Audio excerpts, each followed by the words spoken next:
What's up guys? I hope everyone are safe. Sa video na ito, ituturo ko sa inyo kung paano magbasa at mag-interpret ng electrical plans, particularly lighting time and power layout plan. So stay tuned guys. Tara, simulan na natin.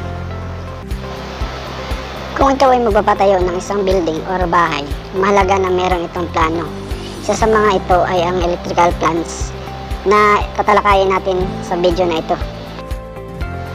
So, ano-ano nga ba ang kahalagahan ng electrical plans sa pagpapatayo ng bahay o isang establishment?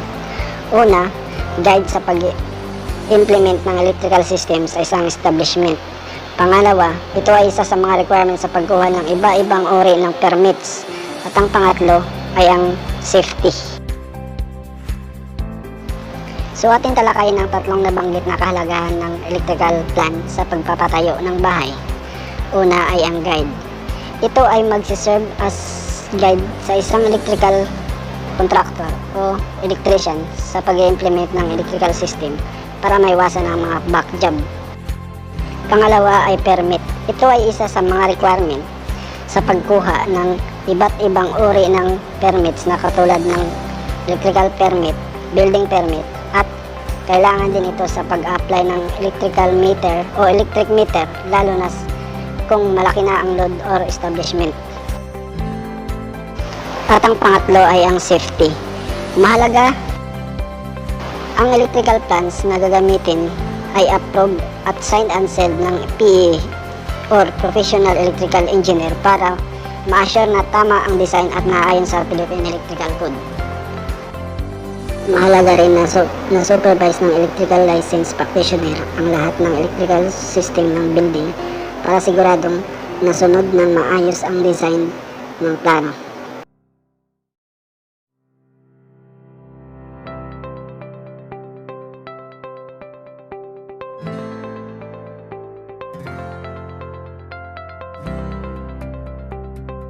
So ayan guys, simulan na natin ang pagbabasa ng plano. So magsimula tayo dito sa power layout. Dito sa power layout makikita natin yung iba't ibang symbols kagaya nito. Ayan, PCB ang ibig sabihin niya. At saka ito mga outlets. Saka itong symbol na ito. So titingnan natin una itong symbol na ito, kung anong ibig sabihin ito doon sa legend na ginawa ng designer.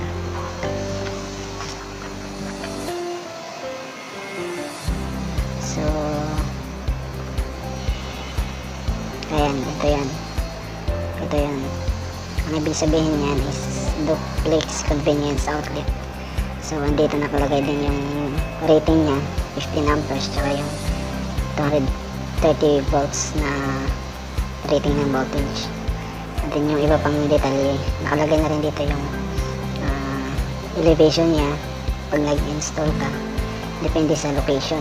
Halimbawa sa cabinet, meron siyang certain height na required. So yan guys. So balik ulit tayo dito sa plano. So sa plano, makikita natin itong arrow. Ang ibig sabihin nito ay ito ang home run ng circuit na ito, ng buong circuit. Yan, pag sinabi natin circuit, itong linya na nakakonekta sa bawat isang outlet, yan yung isang circuit na tinatawag. Tapos itong arrow, ito yung home run na papunta sa panel board nya. Tapos itong naka-indicate na DERM 1, 3, ito yung circuit tagging nya. Ibig sabihin ng DERM 1, yun yung tag ng panel. At saka yung 3, yun yung circuit number. So puntahan natin yung load schedule, tingnan natin kung ano yung size ng kable, wire, at saka circuit breaker na gagamitin para dito sa home run na ito. So yun guys, andito na tayo sa load schedule. So yung kanina, yung DERM 1, 3, yun yung circuit number 3, yan yung circuit niya, number 3. Tapos sa description niya, ibig sabihin niya ay CO na 5 or 5CO. So dito naman sa CB ampere trip, makikita natin yung size ng breaker niya is 20. And then punta tayo dito sa size ng feeder or size ng conduit tsaka wires, Y2.0. So paano natin malalaman kung anong ibig sabihin ng Y2.0? Titingnan natin ito sa feeder schedule na merong code, kasi itong Y2.0 is code to eh. So ayun guys, andito na tayo sa feeder schedule. Yung 2.0, Y2.0 3.5 or Y3.5. So ang nakalagay dito sa wire size description is dalawang 2.0 mm diameter or 3.5 mm squared THW or THHN. And then meron siyang isang 2.0 mm squared or 3.5 mm squared na THW THHN na grounding. Ito yung para sa grounding. And then punta tayo sa conduit size. Sa conduit size, ang nakalagay rito is 15 mm ID. Ang ID, ang ibig sabihin nun is inside diameter ng PVC or equivalent to 15 mm diameter EMT. O ito naman yung conduit na gagamitin kung gagamit ka ng metallic conduit, yung EMT. Yung size niya is 15 mm diameter. So another example tayo ng circuit na babasahin natin. Itong symbol na merong bilog at saka triangle sa gitna na DORM 1.5. So titingnan natin kung anong ibig sabihin ng symbol nito dito sa legend. So ito na tayo. So ito yung symbol ng special purpose outlet, yung triangle na mayroong nakapaikot na bilog. So ang ibig sabihin niyan ay special purpose outlet 3-wire grounding type. So dito na rin yung detalye na iba. So yung special purpose outlet ay ginagamit sa mga malalaking load, for example aircon, water heater, or cooktop. So doon sa plano, tingnan natin kung para saan siya. So dito sa plano, nakalocate siya dito sa bandang kitchen or sa laundry area. So malalaman natin kung para saan tong special purpose outlet natin doon sa load schedule na titingnan natin. So ayan guys, yung load schedule, yung DORM 1.5, circuit number 5. So yung description niya dito is laundry circuit. So meron siyang circuit breaker ampere trip na rating na 30 ampere. And then yung size niya is, size ng feeder niya is Y2.6.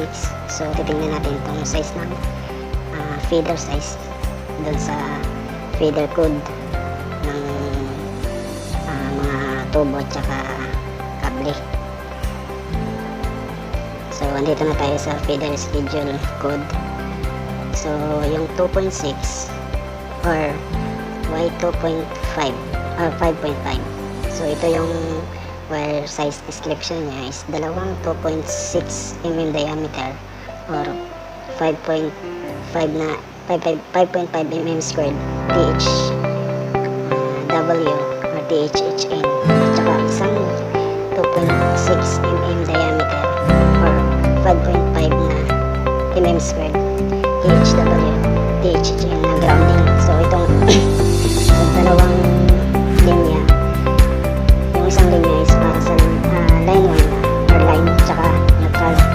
So yung isa naman is grounding wire. So tingnan natin yung conduit size niya is 20 mm ID PVC.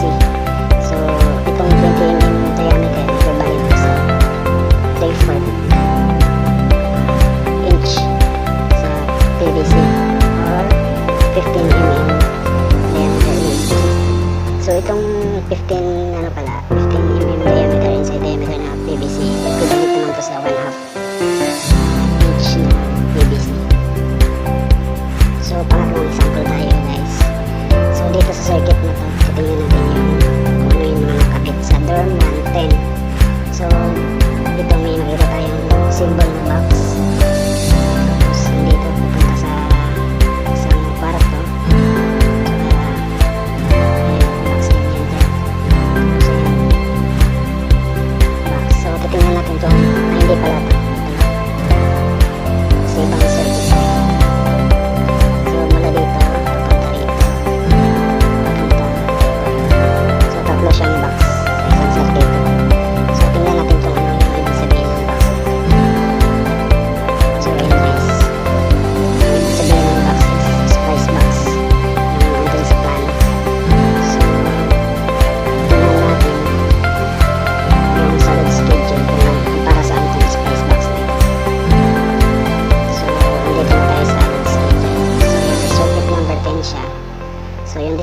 dito is para sa FCU E1, FCU E2, tsaka FCU E3.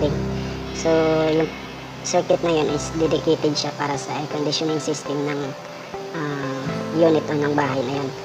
So makikita rin natin dito yung size ng breaker na 20 amperes, and then dito sa fader size, so wala siya ratong size.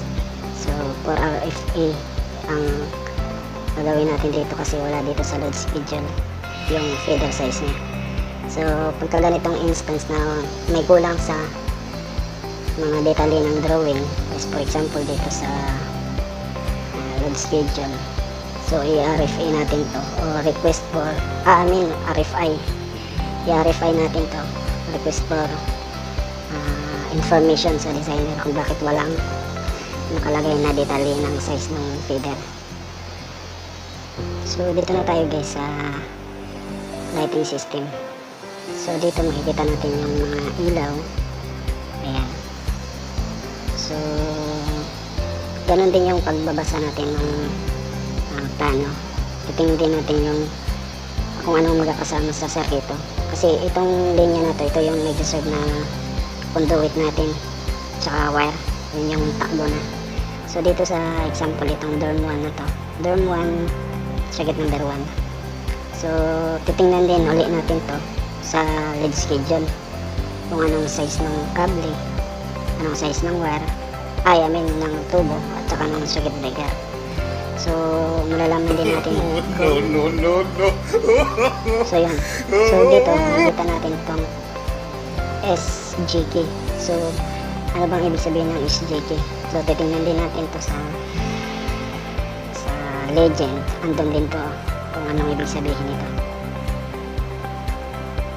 So ayun guys, yung S ibig sabihin yan is toggle wall switch na merong 15 amps 300 volts capacity or as required.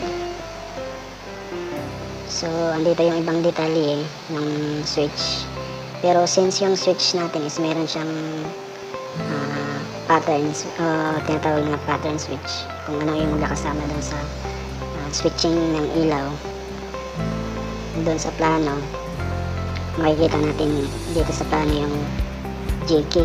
Ang ibig sabihin ng JK, yun yung pattern ng ilaw, kung ano yung magkasama. Halimbawa dito sa area nito, sa kwarto na ito, makikita natin yung ilaw merong nakatag na K tsaka J.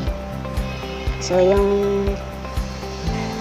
J at saka itong G, ibig sabihin nun isang control siya ng toggle switch.